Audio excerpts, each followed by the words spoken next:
Hey guys, this is AP. Welcome back to my YouTube channel AP Sir English. Friends, ये CGL 2020 का तीसरा paper है। इससे पहले हम लोगों ने 2 पेपर सॉल्व कर लिए हैं और उसी सीरीज़ का ये तीसरा पेपर है। जैसा मैंने थंबनेल में कहा है कि सबसे अलग और सबसे बेहतर, तो ये बिल्कुल मैं कोशिश करता हूँ कि ये प्रूव करने की। हालांकि आपने ये पेपर पहले ज़रूर सॉल्व कर लिया होगा कहीं ना कहीं, किसी दूसरे चैनल से या किसी दूसरे लोगों के माध्यम से, लेकिन बहुत जगह होता है क्या है कि सिर्फ और सिर्फ क्वेश्चन और आंसर बताए जाते हैं। लेकिन मैं क्या कर रहा हूँ, थोड़ा सा एक्सप्लेन करने की कोशिश कर रहा हूँ और उससे रेलेवेंट या उससे रिलेटेड जो भी पॉइंट्स हैं या जो भी और क्वेश्चन से बनते हैं वो भी मैं बताने की कोशिश करता हूँ अगर मुझे याद आते हैं। तो चलिए स्टार्ट करते हैं क्वेश्चन 1 से। अगर आपको कुछ नोट करना होता है तो ज़रूर नोट कर लिया करें, अदरवाइज़ आप सिर्फ इसे रिवाइज अच्छे से करें, सब कुछ क्लियर हो जाएगा। चलिए स्टार्ट करते हैं क्वेश्चन नंबर 1 से। Select the option that expresses the given sentence in indirect speech, यानी क्या स्टेटमेंट दे रखा है उसका हमें इनडायरेक्ट नरेशन में बताना है। तो read the instructions before you start making the dish, Deepa's mother said to her. Deepa की मम्मी ने दीपा से कहा। ये सेंटेंस है, इसका हमें इनडायरेक्ट में बनाना है। तो देखते हैं, दीपाज मदर सेड टू हर क्या हो जाएगा, दीपाज मदर टोल्ड हर हो जाएगा। तो अब टोल्ड हर, अब दूसरा हम पढ़ते हैं यहाँ पर read the instructions before you start, यानी ये सेंटेंस जो है हमारा वो इम्परेटिव मोड का है। इम्परेटिव मोड का पता कैसे चलेगा? इम्परेटिव मोड के जो सेंटेंस होते हैं बेसिकली वर्ब से स्टार्ट होते हैं। जैसे कहा ना, read the instructions before you start making the dish, तो ये इम्परेटिव मोड का सेंटेंस है और हमें पता है कि कैसे इम्परेटिव मोड का सेंटेंस को डायरेक्ट से इनडायरेक्ट बनाया जाता है। तो इसका ऑप्शन सीधा सा 4 हो जाएगा और कोई ऑप्शन, सारे ऑप्शन से गलत हैं, आप चाहे मैच कर लीजिए। 4 ऑप्शन सही है, इसलिए Deepa's mother told her to read the instructions before she started making the dish. अब देखो, स्टार्ट मेकिंग का स्टार्टेड मेकिंग हो जाएगा, प्रेजेंट इंडेफिनिट का पास्ट में बदल दिया, बिल्कुल सही हो जाएगा। ऑप्शन फर्स्ट गलत क्यों है जरा देख लेते हैं। Deepa's mother told to her, told के साथ टू नहीं आता है क्योंकि टोल्ड ट्रांजिटिव वर्ब है, डायरेक्ट ऑब्जेक्ट लेती है, पहला गलत हो गया। दूसरा क्यों गलत है, Deepa's mother told her to read the instructions before you had made the dish, ये भी गलत हो गया, यानी यहाँ पर इन्होंने टेंस का ही फॉर्म चेंज कर दिया, गलत हो गया। थर्ड ऑप्शन क्यों गलत है, Deepa's mother said her to, अब सेड हर नहीं होगा, यहाँ पर सेड के साथ टू आता है, ये भी गलत हो जाएगा। सो फर्स्ट सेकंड थर्ड ये तीनों के तीनों रॉन्ग है, फोर्थ ऑप्शन आपका सही है। सो चौथा ऑप्शन जो आपका है बिल्कुल सही से एक्सप्लेन, यहाँ पर आंसर भी दिया गया है और मैंने एक्सप्लेन भी कर दिया। आगे बढ़ते हैं सेकंड नंबर क्वेश्चन पे। सेकंड नंबर क्वेश्चन में एरर फाइंड करनी है हमें। द दशहरा सेलिब्रेशंस, अब ध्यान दीजिएगा यहाँ पर, द दशहरा सेलिब्रेशंस ये हमारा सिंगुलर है प्लूरल है। देखो, एरर फाइंड करने का एक तरीका होता है कि आप सेंटेंस पढ़ो और साथ ही साथ ये फाइंड करते रहो कि हमारा सब्जेक्ट कैसा है, सिंगुलर है प्लूरल है। जितनी तेज़ आप पढ़ोगे उतनी तेज़ ये चीज़ें आपके दिमाग में आनी चाहिए। जैसे मैंने कहा दशहरा सेलिब्रेशंस, अब ये प्लूरल है। चलिए आगे बढ़ते हैं, देखते हैं। इन मैशूर, मैशूर में दशहरा सेलिब्रेशंस जो होते हैं वो क्या होता है, दिस ईयर, इस साल, are grandest than in any other part of the state. इस सेंटेंस में जो एरर है वो पार्ट किस में है, पार्ट थर्ड में, आर ग्रांडेस्ट दैन नहीं होगा, यहाँ पर क्या होगा, देखो आर तो होगा, क्यों, क्योंकि दशहरा सेलिब्रेशंस है, बिल्कुल है, प्लूरल है तो आर तो होगा। लेकिन ग्रांडेस्ट जो है वो सुपरलेटिव डिग्री है, किसकी, ग्रैंड की, ग्रैंड, ग्रैंडर, ग्रैंडेस्ट। लेकिन हमें यहाँ पर पता है कि यहाँ पर सुपरलेटिव डिग्री की ज़रूरत नहीं है क्योंकि यहाँ पर बात की जा रही है मैसूर की और बाकी हिस्से की। तो यहाँ पर कंपैरिजन जो है दो चीज़ों के बीच में किया जा रहा है। जब दो चीज़ों के बीच में कंपैरिजन किया जाता है तो उस यहाँ पर कंपैरेटिव डिग्री का यूज करते हैं, एक तरीका ये हो गया। दूसरा, हमें पता है कि अगर ये सुपरलेटिव डिग्री है तो वहाँ पर एनी अदर, यानी पार्ट थर्ड में अदर नहीं आता है। सुपरलेटिव डिग्री में हम अदर और इल्स का यूज नहीं करते हैं, ये बात आपको पता है, तो ये भी यहाँ से पकड़ सकते थे। यानी यहाँ पर जो एरर है वो ग्रैंडेस्ट दैन ना होकर क्या हो जाएगा, ग्रैंडर दैन हो जाएगा। आपको पता भी है सुपरलेटिव डिग्री के साथ हम दैन भी नहीं लगाते हैं, कई सारे तरीके हैं आपको एरर फाइंड करने के। तो बेसिकली आपका कॉन्सेप्ट क्लियर होना चाहिए, कुल मिला के आप एरर फाइंड कर लोगे आसानी से। तो यहाँ पर जो एरर है बेसिकली वो क्या है, हमें पता है कि ग्रैंड की सुपरलेटिव डिग्री ग्रैंडेस्ट होती है और कंपैरेटिव डिग्री ग्रैंडर होती है, ग्रैंड, ग्रैंडर, ग्रैंडेस्ट। तो यहाँ पर हमें कंपैरेटिव डिग्री की रिक्वायरमेंट है ग्रैंडर की, यही हमारा आंसर हो जाएगा। So third number is going to be your answer. यहाँ पर एरर क्या है, आर ग्रैंडर दैन हो जाएगा, आर ग्रैंडेस्ट दैन नहीं होकर क्या होगा, आर ग्रैंडर दैन। अगर आप नोट कर रहे हैं तो बिल्कुल आप उसे नोट कर लीजिएगा। आगे बढ़ते हैं, क्वेश्चन नंबर थर्ड देखते हैं।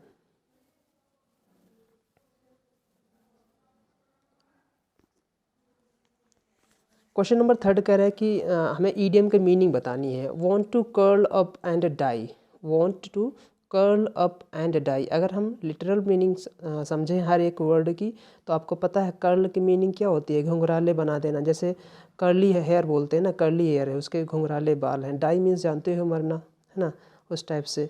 तो ये मीनिंग कुछ ऐसे ही आ रही है ना, बहुत ज़्यादा शर्मिंदगी की या बहुत ज़्यादा सॉरी की, इस टाइप से मीनिंग आ रही है। तो आंसर जो 4 दे रखा है, आंसर बिल्कुल इसका सही दे रखा है। यानी want to curl up and die का मतलब होता है ना, बहुत ही शर्म और खेद महसूस करना, बहुत ही शर्म और खेद महसूस करना, उसे बोलते हैं want to curl up and die. आप इसे डेली रोज़मर्रा की लाइफ में भी यूज़ कर सकते हो कि उसके कमेंट ने मुझे शर्मिंदगी महसूस करा दी, इस टाइप से। तो his comments made me curl up and die, ऐसे भी बोल सकते हो ना, इस टाइप से।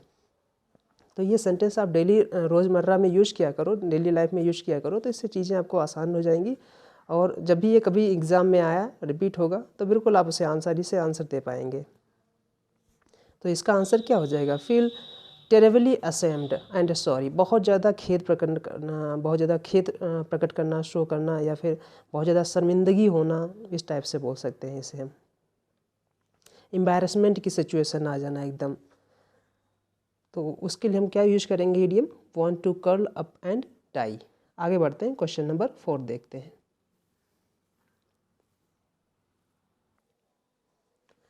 क्वेश्चन नंबर 4 कह रहा है कि इसमें हमें फिल इन द ब्लैंक बताना है, फिलर का क्वेश्चन है। देखते हैं, the advanced Nations face no population problem.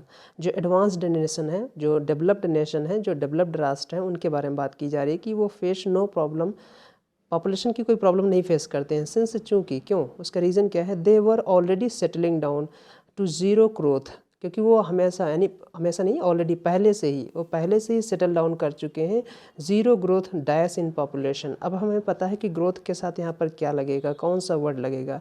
तो ये तो बहुत ही आसान वर्ड है, कई बार आपने पेपर में पढ़ा भी होगा और बुक्स में भी पढ़ा होगा। ग्रोथ रेट बोलते हैं। डिग्री क्या होती है, डिग्री और स्केल क्या होती हैं, ये चूँकि यूनिट ऑफ मेज़रमेंट है, ये डिग्री और स्केल जो है यूनिट्स ऑफ मेज़रमेंट है। मतलब टाइम, जैसे टेम्परेचर के लिए, फ्रीक्वेंसी के लिए, या कोई चीज़ नापने के लिए उसे बोलते हैं। तो ये क्या है, मेज़रमेंट की यूनिट है। रेट होती है यहाँ पर, ध्यान दीजिएगा, ग्रोथ रेट जैसे बोलते हैं ना, दर, किस मूल्यांकन से, कुछ सॉरी दर से।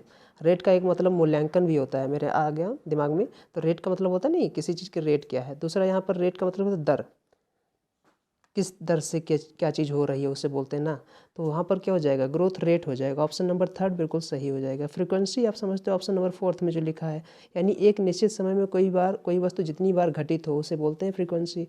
तो फ्रीक्वेंसी भी यहाँ पर नहीं होने वाली है, तो यहाँ पर क्या हो जाएगा, रेट हो जाएगा, growth rate in population. Option number 3 is going to be your right answer. आगे बढ़ते हैं, क्वेश्चन नंबर 4 देखते हैं।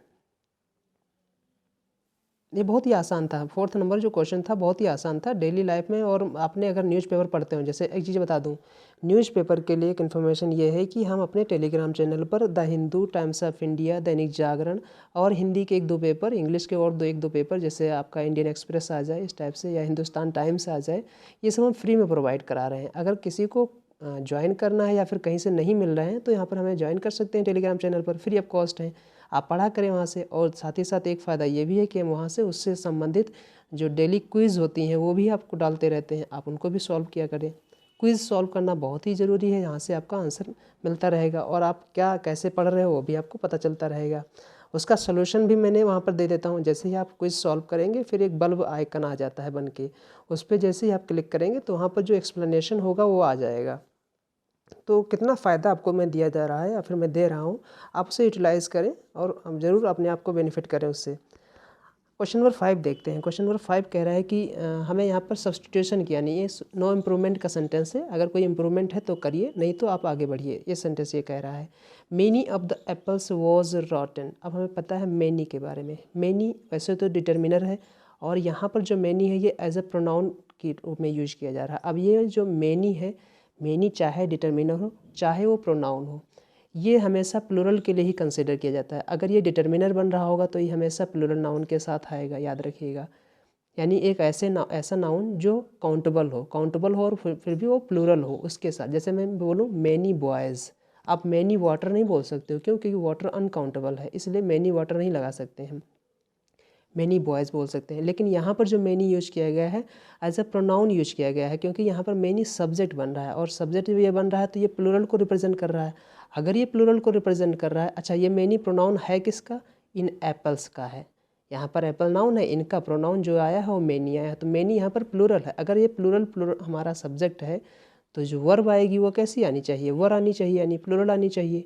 तो यहाँ पर जो वर्ब आएगी वो प्लूरल आएगी। उम्मीद है आपको अच्छे से समझ में आ रहा होगा। तो क्या हो जाएगा? मैनी ऑफ द एप्पल्स वर रॉटन। अब यहाँ पर अगर आपसे कोई पूछे कि रॉटन क्या है, यहाँ पर रॉटन पार्ट्स ऑफ स्पीच में क्या है, तो रॉटन यहाँ पर पार्ट्स ऑफ स्पीच में एडजेक्टिव है बच्चे, याद रखिएगा ना, एडजेक्टिव है।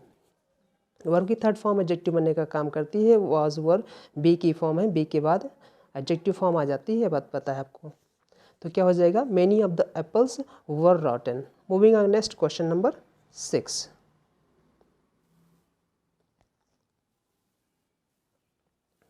Select the most appropriate synonym of the given word. एक वर्ड दे रखा है, उसका हमें सिनोनिम फाइंड करना है, पर्यायवाची फाइंड करना। आयोटा, आप पता ना आयोटा क्या होती है? आयोटा बोलते हैं ना रत्ती भर, तनिक जैसे हिंदी में बोलते हैं, हमारे गांव में बोलते हैं इसे रत्ती भर, तनिक।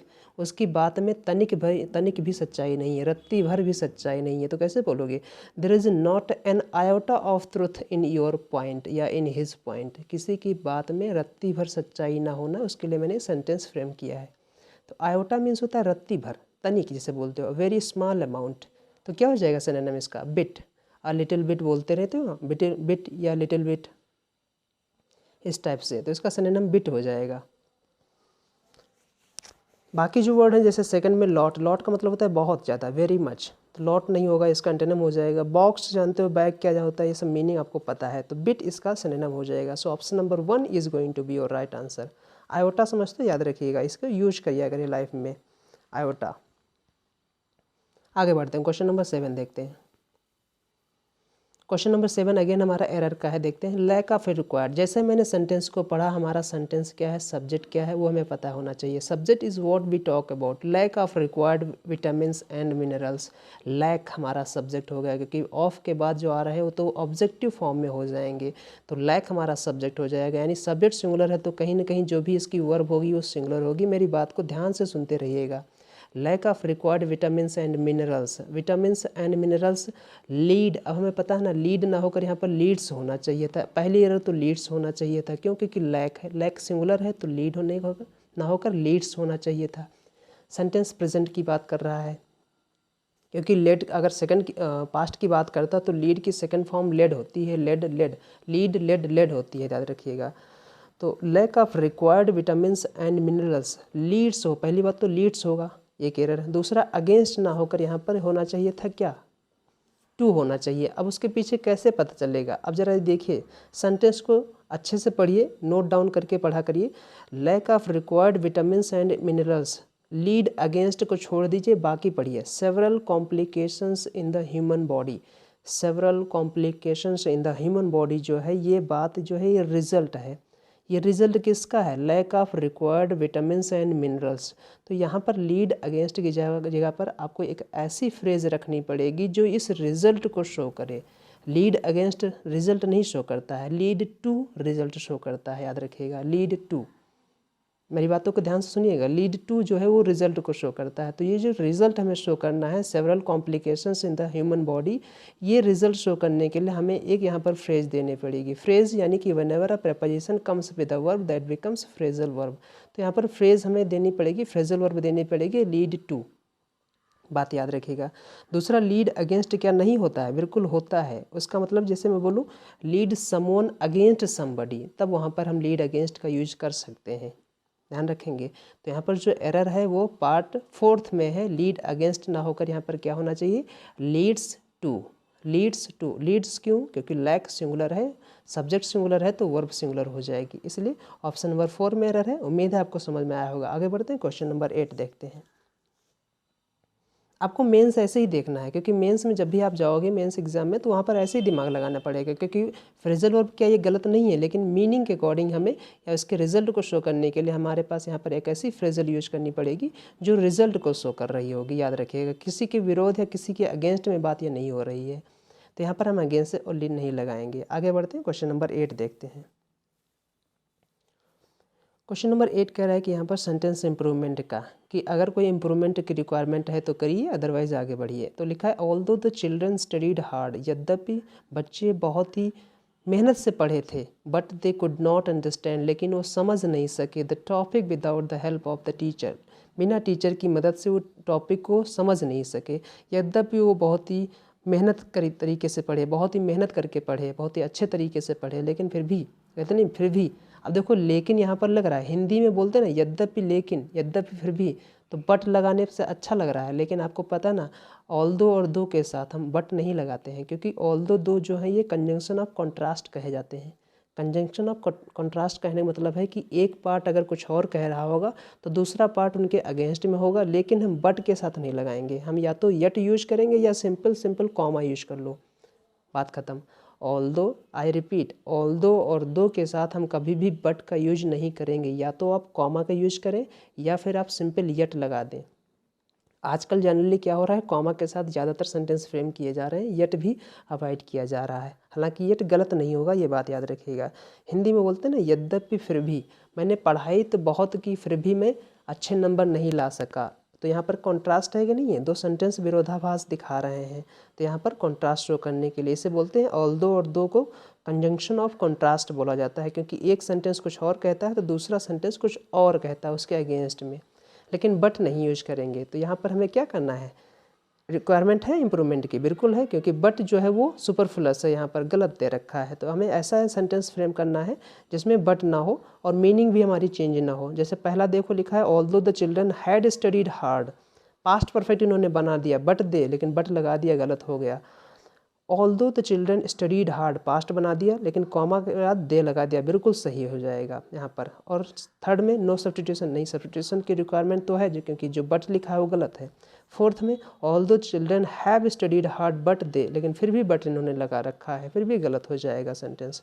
तो ये बातें याद रखिएगा। अगर आप कहीं नोट डाउन कर रहे हैं तो बिल्कुल नोट डाउन करते रहिए, अदरवाइज़ अगर आपको ये चीज़ें पहले से पढ़ी हैं तो आप सिंपली इन्हें रिवाइज़ करते रहिए। कैसे वीडियो को पढ़ना है, क्योंकि इसमें कुछ नोट डाउन अगर आपको नहीं करना है तो क्या किया करें, वीडियो की थोड़ा स्पीड बढ़ा के आप उसे सुनते रहा करें, जैसे मूवी, जैसे सॉन्ग सुनते हैं वैसे ही आप लगा दो और सुनते रहो, काम हो जाएगा आपका। आगे बढ़ते हैं, क्वेश्चन नंबर 9 देखते हैं। क्वेश्चन नंबर 9 कह रहा है कि यहाँ पर वन वर्ड सब्स्टिट्यूशन है, यानी एक वर्ड बताना है आपको। One who does not take any alcoholic drink, एक ऐसा इंसान जो कभी भी कोई अल्कोहलिक ड्रिंक नहीं लेता है। One who abstains from alcoholic drink, उसे क्या बोलेंगे, टी टोटलर बोलते हैं। याद रखिएगा, कई बार पूछा गया है, कई बार पूछा गया है, कई बार मतलब कि ये अक्सर ये पूछा जाता है वर्ड, बहुत इंपॉर्टेंट है ये वर्ड टी टोटलर, कई बार पूछा गया है।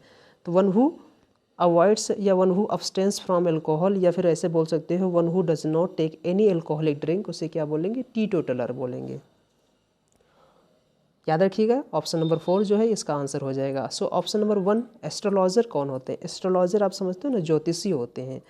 एन एक्सपर्ट इन एस्ट्रोलॉजी, इसे बोलते हैं एस्ट्रोलॉजर, ज्योतिषी जिसे बोलते हो। परफेक्शनिस्ट समझते हो ना, परफेक्शनिस्ट, जैसे आमिर खान को, बॉलीवुड में आमिर खान को परफेक्शनिस्ट कहा जाता है, मिस्टर परफेक्शनिस्ट, इस टाइप से। वेजिटेरियन क्या होते हैं, वेजिटेरियन मतलब कि शाकाहारी। One who does not eat meat और फिश, मतलब मीट और फिश कुछ भी ना खाए, उसे बोलते हैं वेजिटेरियन, शाकाहारी जिसे बोलते हो। टी टोटलर याद रखिएगा, one who does not take any alcoholic drink, कोई भी अल्कोहलिक ड्रिंक नहीं बोलता, वो कोई भी मदिरा पान नहीं करता है, उसे बोलते हैं टी टोटलर, याद रखिएगा, टी टोटलर। मूविंग अगर नेक्स्ट क्वेश्चन नंबर 10 देखते हैं। क्वेश्चन नंबर 10 कह रहा है कि हमें एंटोनिम फाइंड करना है पम्पस का। पम्पस मतलब बहुत ज़्यादा आडंबरपूर्ण, दिखावा, बहुत ज़्यादा शो दिखावा, शो भी करना, मतलब बहुत ज़्यादा दिखावा करना, उस टाइप से पम्पस बोलते हैं। तो पम्पस का सिनोनिम क्या क्या हो जाएगा, आप समझ लीजिए। जैसे पम्पस में बोल दो ग्रैंडियोस सिनोनिम हो सकता है, प्रिटेंशियस सिनोनिम हो सकते हैं, या फिर जैसे फ्लॉन्टिंग लिखा है ये भी सिनोनिम हो जाएगा, शोवी ये भी सिनोनिम हो जाएगा, बोस्टफुल यानी बहुत ज़्यादा डींगे मारना, बहुत ज़्यादा ही लंबी लंबी फेंकना, उसे बोस्टफुल बोलते हैं, ये सब सिनोनिम हो जाएंगे इसके। सो इसका एंटोनिम क्या हो जाएगा, हम्बल हो जाएगा, बहुत ही हम्बल है, बहुत ही दरिया दल इंसान है, बोलते ना हम्बल है, मॉडेस्ट है, उस टाइप से। तो हम्बल और मॉडेस्ट जो है वो एंटोनिम हो जाएंगे पम्पस के। Moving on next question number 11। 11 में कह रहा है कि हमें यहाँ पर सिनोनिम फाइंड करना है ईल्ड का, और ईल्ड कैसे, नाउन के रूप में। आपको पता ना ईल्ड जो है दो तरीके से यूज की जाती है, नाउन और वर्ब के रूप में। अगर ये नाउन के रूप में यूज की जा रही है तो इसका मतलब होता है उपज, पैदावार। तो ईल्ड अगर नाउन के रूप में यहाँ पर हमको बताना है, नाउन के रूप में, और हमें उसका सिनोनिम फाइंड करना है, तो ईल्ड का सिनोनिम जो हो जाएगा वो हार्वेस्ट हो जाएगा, ऑप्शन नंबर 4 याद रखिएगा। प्लांटेशन समझते हो क्या होता है, गार्डन समझते हो क्या होता है, ऑर्चिड समझते हो क्या है, फूलों का बाग जिसे बोलते हैं उसे ऑर्चिड बोलते हैं। So harvest is going to be your right answer. अब समझ लीजिए, ईल्ड अगर वर्ब बन रही होगी तो इसका मतलब क्या हो जाएगा, अगर ईल्ड वर्ब बनती है तो इसका मतलब होता है सरेंडर होना, किसी के सामने झुक जाना, किसी की बात मान लेना, इस टाइप से बोलते हैं। और इसके साथ जब प्रपोजिशन आता है वो ईल्ड टू आता है, याद रखिएगा, इसे नोट डाउन कर लीजिएगा, ईल्ड टू। जैसे मैं सेंटेंस फ्रेम करूं, अभी हाल ही में जो किसानों के आंदोलन हुए हैं उसमें, उससे मिलता जुलता, the government refused to yield to farmers demand, ऐसे मैं बोल सकता हूँ ना, the government refused to yield to, है ना, ध्यान दीजिएगा, refuse to yield to farmers demand, ऐसे भी बोल सकते हैं सेंटेंस को ना। तो ईल्ड टू जब वर्ब के रूप में यूज की जाएगी तो इसका मतलब हो जाएगा टू सरेंडर, कैपिचुलेट, और प्रपोजिशन जो यूज होगा वो टू होगा इसके साथ। आगे बात करते हैं क्वेश्चन नंबर 12। क्वेश्चन नंबर 12 कह रहा है कि यहाँ पर फिल इन द ब्लैंक की बात कर रहा है। The door dash in the strong wind, हवा में क्या हुआ, दरवाज़ा हवा में कुछ धड़ाम से बंद हुआ होगा, यही बात कह रहा है। तो स्लैप्ड आपको मतलब पता है, स्लैप्ड का मतलब क्या होता है, एक तो स्लैप का मतलब होता है थप्पड़ मारना, दूसरा कोई चीज़ गुस्से में पटक देना नीचे ज़मीन पर, इसे बोलते हैं स्लैप।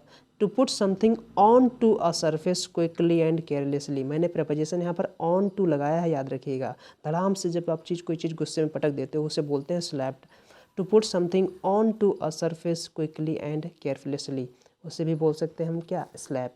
दूसरा सिजल, सिजल के कई मीनिंग होते हैं, याद रखिएगा, थोड़ा सा नेगेटिव में भी यूज किया जाता है।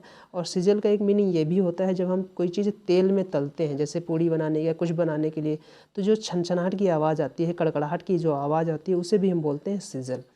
एक तो सीजल ये होता है, दूसरा सिजलिंग परफॉर्मेंस, जैसे मैं बोलूँ सिजलिंग परफॉर्मेंस, तो सिजलिंग परफॉर्मेंस बोलने का मतलब है कि मेरा सेंस जा रहा है कि बहुत ही हॉट और बहुत ही अच्छा उम्दा परफॉर्मेंस जिसे बोलते हो, सिजलिंग परफॉर्मेंस। कोई भी एक्ट्रेस हो, कोई भी ऐसे आपको नज़र आए, उस टाइप से सिजलिंग परफॉर्मेंस बोल सकते हो। टू बी वेरी एक्साइटेड और टू बी वेरी हॉट, उसके लिए भी हम सिजल यूज किया जाता है। हुटेड क्या होता है, हुटेड आपको समझते हैं ना, पुलिस की जो होटर होते हैं ना, जो हुटिंग करते हैं, वो हुटर भी होते हैं। दूसरा, किसी पर ठहाके मार के हंसना, जैसे बोलते हैं ना, कुछ लोग हुटिंग कर रहे थे, हुटिंग कर रहे थे मतलब ठहाके मार के लोग हंस रहे थे, कमेंटबाजी कर रहे थे, उसे बोलते हैं ना। तो हुट करना, हुटेड करना। स्लैम्ड होगा यहाँ पर, बिल्कुल आंसर जो हो जाएगा वो स्लैम्ड हो जाएगा। स्लैम का मतलब होता है to shut something very loudly and quickly. Door हो गया, बुक हो गया, जैसे किताब को धप से बंद कर देते हो उसे बोलते हैं स्लैम करना, दरवाजे को धाम से बंद करते हो उसे बोलते हैं स्लैम्ड करना। तो the door slammed in the strong wind, याद रखिए, option number 4 is going to be your right answer.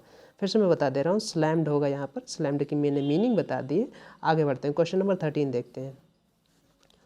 Question number 13 कह रहा है कि हमें यहाँ पर सब्सटीट्यूशन रिक्वायरमेंट है, यानी एक वन वर्ड बताना है। A person who is trained to travel in a spacecraft, spacecraft यानी अंतरिक्ष में चलने के लिए जो ट्रेंड किया जाता है उसे क्या बोल जाते हैं, तो जाहिर सी बात है अंतरिक्ष यात्री बोलेंगे, ऑप्शन नंबर 3 यानी एस्ट्रोनॉट बोलेंगे, ये तो बेहद आसान है। So astronaut is going to be your right answer.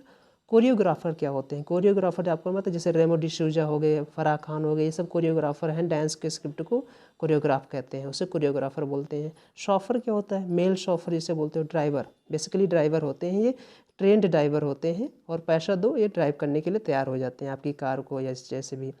तो पर्सन जो होता है employed to drive a motor vehicle, उसे बोलते हैं शॉफर। बेसिकली फॉरेन कंट्रीज की बात की जाती है, वहाँ पर ज़्यादा ये फेमस वर्ड है शॉफर, शॉफर बोलेंगे इसे, ड्राइवर जिसे बोलते हैं शॉफर, शॉफर, है ना। एंकर क्या होता है, अब एंकर के कई मीनिंग होते हैं। एक तो एंकर आपको समझते हो ना, जो लंगर होता है जहाँ पर जहाज़ या एयरक्राफ्ट जो रखे जाते हैं उसे बोलते हैं एंकर। दूसरा एक एंकर वो होता है जो होस्ट को यानी शो को होस्ट करे, जो होस्ट करे ना, शो को होस्ट करे, उसे भी एंकर बोलते हैं, एंकरिंग करना, उस टाइप से याद रखिएगा। सो आगे बढ़ते हैं, क्वेश्चन नंबर 14 देखते हैं।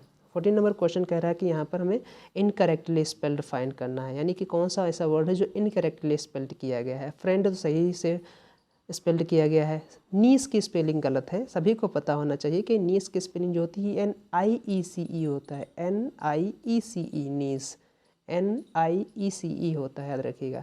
सैनिक की स्पेलिंग सही है, सीन से बना है सैनिक। और फायरी की भी स्पेलिंग सही है, फायरी मतलब आग बबूला, जैसे आग बबूले जैसा होना, बहुत ज़्यादा एंग्री होना, अब फायरी टेम्पर बोलते हैं ना, अब fiery temper. Quick to become angry, उसे बोलते हैं फायरी नेचर।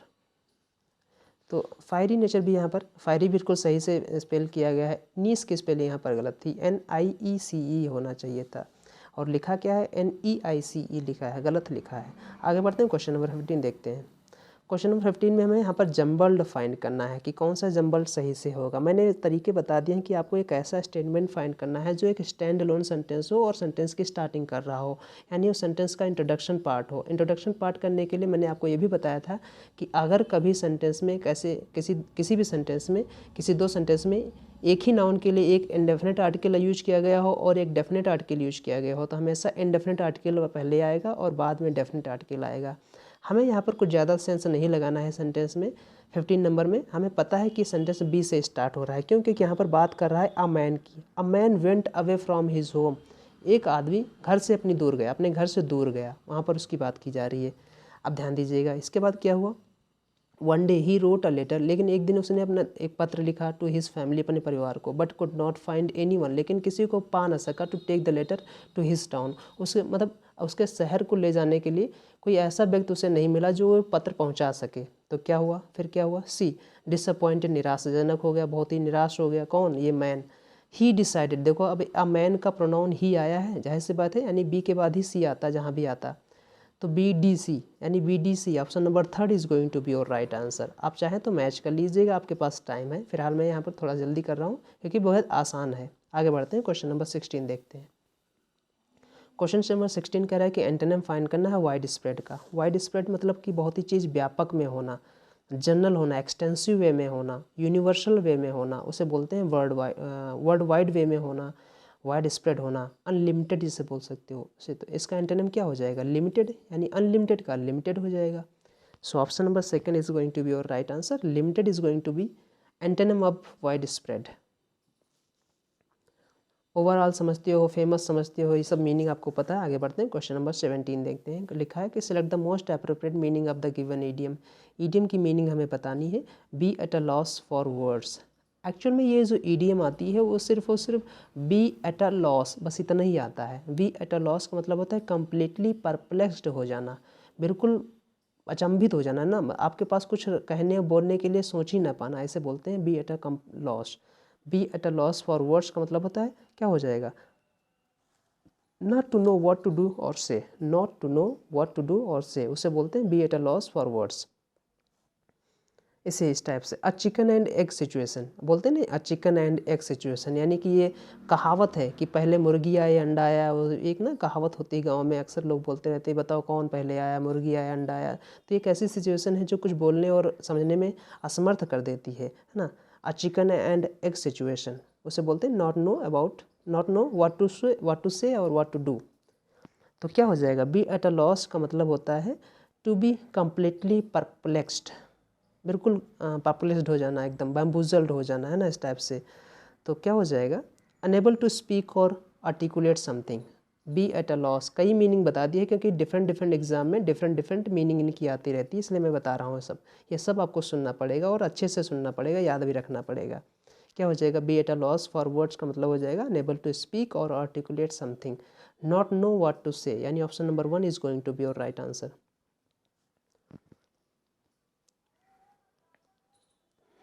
आगे बढ़ते हैं, क्वेश्चन नंबर 18 देखते हैं। क्वेश्चन नंबर 18 में फाइंड करना है इनकरेक्टली स्पेल्ड, यानी ऐसा कोई वर्ड जो इनकरेक्टली स्पेल्ड किया गया हो, उसे हमें फाइंड करना है। इंसोलेंस ऑप्शन नंबर 1 बड़े ही आसानी से और अच्छे तरीके से स्पेल्ड किया गया है। इसका मीनिंग होता है बदतमीज होना, बहुत ज़्यादा रूड होना, डिसरेस्पेक्टफुल होना, उसे बोलते हैं। यानी एक ऐसा बिहेवियर, डिसरेस्पेक्टफुल बिहेवियर उसे भी बोल सकते हैं, क्या बोलते हैं, insolence. Rude and disrespectful behaviour के लिए हम बोलते हैं इंसोलेंस, जिसे हिंदी में बोलते हैं बदतमीज टाइप का। इम्पूडेंस टाइप का, इम्पूडेंस IMPUDENC वाला इम्पूडेंस है ना। आइडलनेस जानते हो, आलस टाइप का, लैक ऑफ मोशन और एनर्जी। इनर्शिया की स्पेलिंग गलत लिखी है, क्योंकि इनर्शिया की स्पेलिंग होती है INERTIA। I repeat, INERTIA, inertia की स्पेलिंग होती है, जिसका मतलब होता है जड़ता। हम लोग साइंस में पढ़े होंगे मोमेंट ऑफ इनर्शिया, जड़ता का नियम, जड़त्व का नियम, उसे बोलते हैं इनर्शिया। तो इनर्शिया की स्पेलिंग यहाँ पर गलत लिखी थी। एंडोलेंस का मतलब होता है आलस, लेजीनेस। एंडोलेंस भी सही से स्पेल्ड किया गया है। So option number 3 is going to be your right answer. Moving on next, question number 19। 19 में हमें देखा ना पैसिव वॉइस बताना है। Close all the Windows, again हमारा जो सेंटेंस है वो इम्परेटिव मोड का है, क्योंकि सेंटेंस जो स्टार्ट हो रहा है वो क्लोज यानी वर्ब से स्टार्ट हो रहा हुआ। क्लोज ऑल द विंडोज़, हमें पता ना इम्परेटिव मोड के सेंटेंस का पैसिव कैसे बनता है, लेट के साथ। Let all the windows be closed, बिल्कुल आसान है। Option number 4 is going to be our right answer. बहुत ही आसान है, इस पर चर्चा करने की ज़रूरत नहीं है। आगे बढ़ते हैं। 20 नंबर अगेन हमारा जम्बल्ड का क्वेश्चन है। 20 नंबर जो है हमारा फिर से जम्बल्ड क्वेश्चन है। फिर से देखते हैं यहाँ पर सेंटेंस क्या है। फिलहाल हम सेंटेंस को पढ़ चुके हैं, इसलिए यहाँ पर आप बात कर रहे हैं। ऑप्शन नंबर डी से ही स्टार्ट हो रहा हो, क्यों? देखो एट, अगर मैं ए से करूँ, at length the olive trees branches broke with the snow's weight at once despoiling it. अब देखो यहाँ पर हमें पता ऐसा सेंस लग रहा है कि कहीं इससे पहले कोई ज़रूर जिक्र किया गया है किसी चीज़ का, तो ए से तो स्टार्ट नहीं करेंगे। बी के क्या कह रहा है, a shower of snow fail upon them. Them लिखा है यानी कि किस पे फेल हो गया, हमें नहीं पता है, यानी ये भी सेंटेंस से पहले कोई ना कोई जिक्र किया गया है किसी चीज़ का। सो ऑप्शन नंबर सी देखते हैं।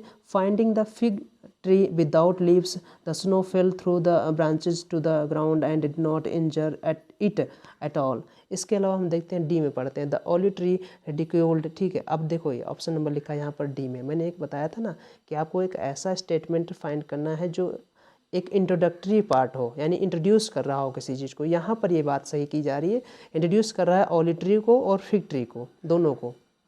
सो ऑप्शन डी से स्टार्ट करेंगे। अब डी के बाद क्या आ जाएगा, डी के बाद बी आएगा, याद रखिएगा। The olive tree ridiculed the fig, है ना, डी के बाद बी आएगा। So option number D B A C, option number second is going to be our right answer. आप पढ़ लीजिएगा, इसे बहुत ही आसान है, मुझे नहीं लगता इसमें टफ है कुछ। डी के बाद ए तो नहीं आ सकता है, क्योंकि डी के बाद यहाँ पर लिखा है the olive tree ridiculed the fig tree because. क्यों, रीज़न क्या था? इसका रीज़न यही था कि वाइल सी वॉज ग्रीन, क्योंकि वो ग्रीन है ऑल द ईयर राउंड, मतलब सालों भर वो हमेशा ग्रीन रहता है। The fig tree changed it's leaves with the seasons, लेकिन जो फिग ट्री है, जो अंजीर का पेड़ है, वो सीजन के अकॉर्डिंग अपने पत्ते अपने आप को चेंज करता रहता है, ये उसके लिए। तो इसके बाद बी आया, a shower of snow fail upon them. अब दोनों पर किसकी बात कर रहा है, ऑलिव ट्री की बात कर रहा है और फिग ट्री की बात कर रहा है। इसके लिए प्रोनाउन जो यूज किया गया है देम के यूज किया गया है। सो ऑप्शन नंबर बी जो है वो डी के बाद आएगा, इसलिए डी बी हो जाएगा। ऑलिव ट्री से एक चीज़ मुझे याद आ गई, एक ईडियम याद आ गया, ऑलिव ब्रांच। आप मीनिंग बताएंगे क्या होती है? चलिए एक ईडियम मैं आपको दूंगा और उसकी मीनिंग आपको कमेंट सेक्शन में बताना होगा। इसकी मीनिंग मैं बता दे रहा हूँ, ऑलिव ब्रांच की। ऑलिव ब्रांच की मीनिंग लास्ट में बताऊंगा। चलिए आगे बढ़ते हैं, फिर लास्ट में बताएंगे। So option number second is going to be our right answer. अब अगला देखते हैं, हमारा क्लोज टेस्ट जो है हमारा 21 से स्टार्ट है। क्लोज टेस्ट में कह रहा है कि man made fibre, man made fibre की बात की जा रही है यहाँ पर, यानी कि जो मानव निर्मित फाइबर है उसके बारे में बात की जा रही है यहाँ पर। तो इसके लिए देखते हैं, इस फाइबर, ये फाइबर होता है हुज केमिकल कंपोजिशन, जिसका जो ना रासायनिक संरचना, जिसकी रासायनिक संरचना, स्ट्रक्चर एंड प्रॉपर्टी, जिसके गुण होते हैं, आर सिग्निफिकेंटली मॉडिफाइड, मतलब बहुत ही सिग्निफिकेंटली, बहुत ही महत्वपूर्ण तरीके से मॉडिफाई किए जाते हैं। कब? During the manufacturing process. कब ऐसा होता है? जब उनको निर्माण प्रक्रिया उनकी की जाती है, किसकी? फाइबर की। तो जब फाइबर की निर्माण प्रक्रिया की जाती है तो उनके जो केमिकल कंपोजिशन होते हैं, स्ट्रक्चर होते हैं, प्रॉपर्टीज़ होती हैं, वो बहुत ही सिग्निफिकेंटली मॉडिफाई की जाती हैं। या ये कह रहा है सेंटेंस में मैन मेड फाइबर्स। अब देखो मैन मेड फाइबर्स हमारा कंप्लीट सब्जेक्ट हो जाएगा, इसके लिए वर्ब आएगी, क्या आएगी? अब हमें पता है ना ये फाइबर्स जो है प्लूरल है, क्योंकि मैन मेड तो एडजेक्टिव हो जाएगा। मैन मेड फाइबर्स, फाइबर्स कैसे? Man made. तो फाइबर्स यहाँ पर प्लूरल है, तो यहाँ पर जाहिर सी बात जो वर्ब आएगी वो प्लूरल फॉर्म में आएगी। अब हम बी, विल बी, इज़ नहीं लगाएं, इज़ तो कतई नहीं लगा सकते हैं, बी का भी यूज नहीं करेंगे, विल बी इसलिए नहीं कहेंगे क्योंकि यहाँ पर बात जो की जा रही है प्रेजेंट की बात की जा रही है, इसलिए विल बी नहीं लगाएंगे। सो ऑप्शन नंबर थर्ड ही हमारे पास बचा, are. Man made fibres are, हमारे मैन मेड फाइबर्स जो है वो क्या है? स्पन है एंड वूवन है इनटू अ लार्ज डैश। अब देखो into a large dash, into a large number of consumer and industrial products। हमारे जो मैन मेड फाइबर्स हैं बहुत ही स्पन टाइप के हैं, वूमन में हैं, बहुत ही मतलब उपभोक्ता इनका यूज करते हैं, और इंडस्ट्रियल प्रोडक्ट्स भी इनमें क्या बोलते हैं, इनका यूज करके बनाए जाते हैं, ये है सेंटेंस कह रहा है। तो इंडस्ट्रियल प्रोडक्ट्स डैश। अब ऑप्शन नंबर थर्ड, यानी ऑप्शन नंबर सेकंड तो नंबर ही होगा, बाकी कुछ नहीं होगा। थर्ड बहुत ही आसान है, देख लेते हैं। थर्ड में कह रहा है कि प्रोडक्ट्स दैट, थर्ड में क्या लिखा है, सॉरी, थर्ड में रखा है कि garments such as shirts, scarves. ठीक है, इससे बात कर रहा है, स्कार्फ्स एंड होजरी, इस टाइप से बात कर रहा है। तो जाहिर सी बात है इनको इंक्लूड करते हुए क्या चीज़ including? Including garments such as shirts, scarves and hosiery.